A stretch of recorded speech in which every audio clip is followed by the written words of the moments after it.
బీబీఏలో university second rank, third rank సాధించడం Sun international విద్యార్థులకే సాధ్యం. ఇది ఒకప్పుడు నైజాం నవాబులేలిన గోల్కొండ సంస్థానం. కాలగమనంలో హైదరాబాద్ సికింద్రాబాద్గా ఎదిగిపోయింది. నవాబులేలిన రాజ్యంలో గరీబులు గలీజుగాళ్లే ఎక్కువ. ఇక్కడ చార్మినారు ఉంది, చర్లపల్లి జైలు ఉంది, గుళ్ళు ఉన్నాయి, గుడుంబ అమ్మే సెంటర్లు ఉన్నాయి, వాసికెక్కిన ట్యాంక్ బండు ఉంది, ఓ ఆసన కొట్టే మూసీ నది ఉంది. హైటెక్కుల జిమ్మెక్కులు, పైటెక్కుల రౌడీజాలతో నగరం ఎప్పుడు కళకళలాడిపోతూ ఉంటుంది. ఇక్కడ ఎప్పుడు ఎవడికి బ్యాండ్ పడుతుందో ఎవడికి తెలియదు. ఆ బ్యాండ్ పడే వాళ్లలో ఇద్దరి బ్యాండ్ గాళ్ల వల్లే ఈ కథ ముందుకు కదులుతుంది. ఈ ఇద్దరిలో మొదటివాడు ఏక్ దిన్ కా సుల్తాన్ గాడు, పేరు పండిట్ వీరరాఘవ. వీడు ఎలక్ట్రీషియన్ అయితే పవర్ స్టేషన్ లో ఫ్యూజులు ఎగిరి ప్రాజెక్టులే పేలిపోతాయి. అంత హై వోల్టేజ్ గాడు.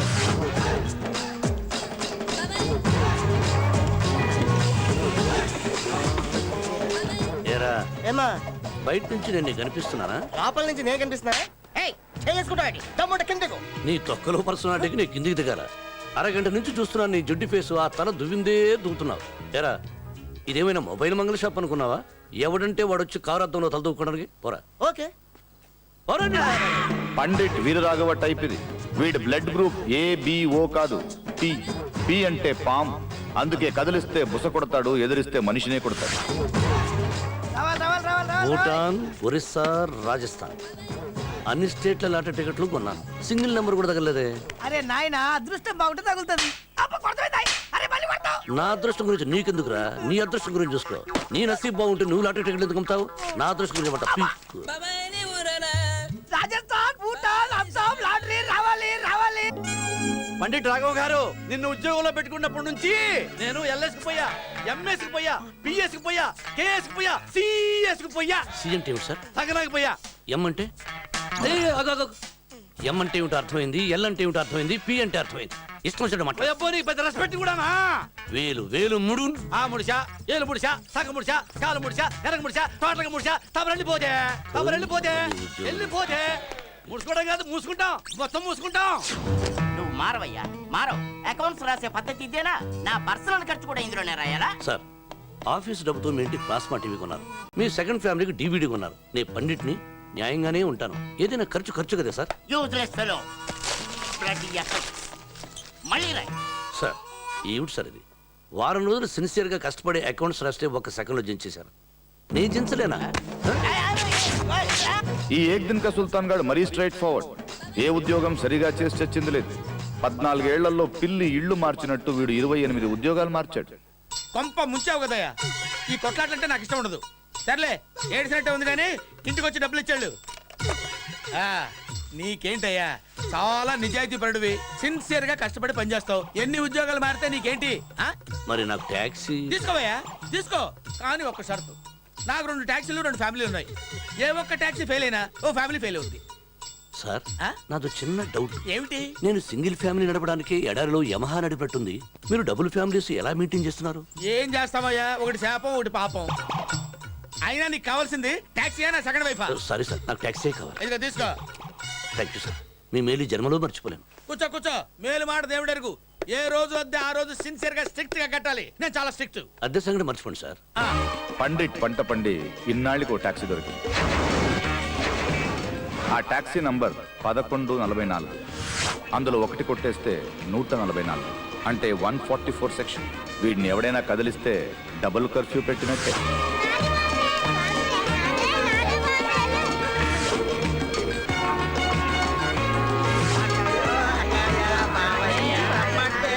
రకరకాల ప్యాసింజర్ని చూసి సొసైటీ అంటేనే వెక్స్ అయిపోయాడు పండిట్.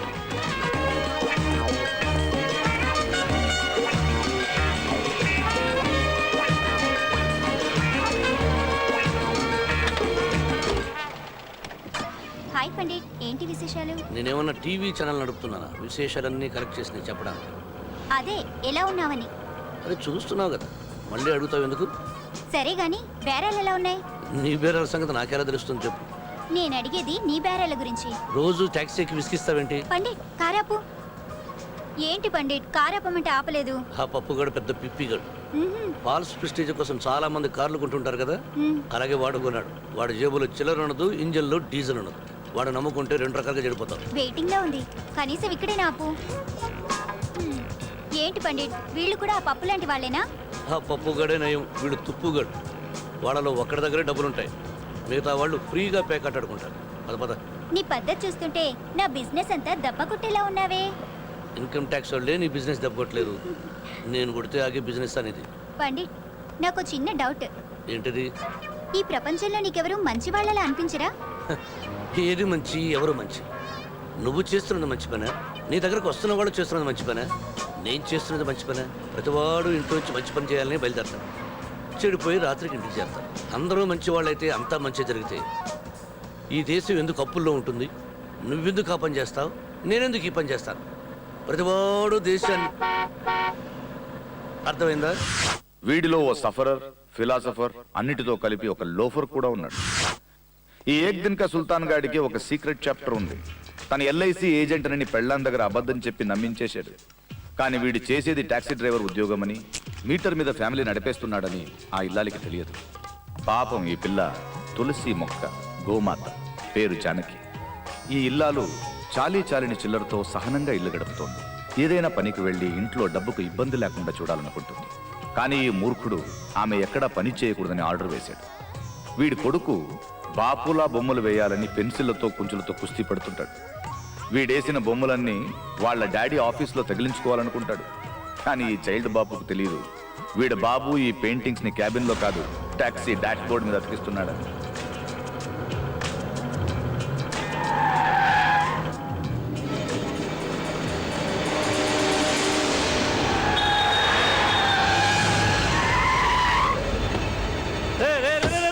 చూసి డ్రైవ్ చేయరా నీ అబ్బా. పెద్ద కారు ఉందని ఫోజు, భార్యా బిడ్డలు కలిగిన ఉండరా రే. ఈడెవడో నాకంటే ఎక్కువ తగినట్టున్నాడు.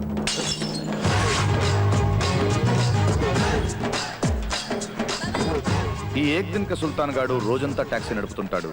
తను చేసే ఉద్యోగం భార్యకి తెలియకుండా ఉండాలని ఇంటికి 2 కిలోమీటర్ల దూరంలో టాక్సీ పార్క్ చేసి అక్కడి నుండి పాదయాత్ర చేసి ఇంటికి చేరుతాడు.